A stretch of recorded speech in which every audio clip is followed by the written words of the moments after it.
அஸ்ஸலாமு அலைக்கும் வரஹ்மத்துல்லாஹி வபரகாத்துஹு. கண்ணியத்திற்குரிய பெருமக்களே, நாஃபிஈ ரஹ்மத்துல்லாஹி அலைஹி அவங்க சொல்றாங்க, ஒரு நாள் சையதுனா இப்னு உமர் ரலியல்லாஹு தஆலா என்கிட்ட சொன்னாங்க, எழுந்து தொழுவுப்பா அப்படின்னாங்க. நான் தொழுகைக்காக வேண்டி போனேன். அந்த நேரத்தில் என்னுடைய ஆடைகள் கிழிந்ததாக இருந்தது.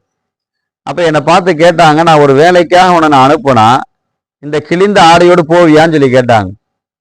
அப்ப நான் கேட்டேன், என்ன செய்யணும் சொல்லுங்க அப்படின்னோட, நல்ல ஆடைகளை உடுத்து அல்லாஹ்வுக்கு முன்னால் நிக்க போற, அல்லாஹ்வுக்கு முன்னால் நிற்கக்கூடிய அந்த நேரத்துல நல்ல ஆடைகளை அணிவதற்கு நீ கடமைப்பட்டிருக்கிற, அதாவது உன்னை நீ அலங்காரமா காட்டுறதுக்கு நீ கடமைப்பட்டிருக்கிற என்பதாக செய்தனா இப்னு உமர் ரலியல்லாஹு தஆலா அன்ஹு அவர்கள் சொன்னதாக நாஃபிஈ ரஹ்மத்துல்லாஹி அலைஹி அவங்க சொல்றாங்க. பெருமக்களை, பொதுவாகவே ஸல்லல்லாஹு அலைஹி வஸல்லம் அவங்க ஹதீஸ்ல சொல்லுவாங்க, இன்னல்லாஹ ஜமீல் யுஹிப்புல் ஜமால், அல்லாஹ் ரப்பல் ஆலமீன் அழகானவன், அழகை அவன் விரும்புறான், நேசிக்கிறான் என்பதாக ஸல்லல்லாஹு அலைஹி வஸல்லம் அவங்க சொல்லுவாங்க.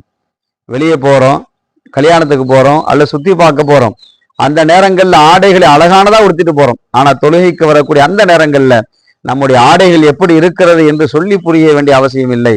அதனால பெருமக்களே, தொழுகைக்காக வரக்கூடிய அந்த நேரத்துல, அல்லாஹ்விற்கு முன்னால் நிற்கக்கூடிய அந்த நேரத்துல நல்ல ஆடைகளை உடுத்துவோம், நம்மளை நாம் அலங்காரம் செய்து கொள்வோம். அல்லாஹ்விற்காக அல்லாஹ் ரப்பல் ஆலமீன் நாம் அத்தனை பேர்களுக்கு கிருபை செய்வார்.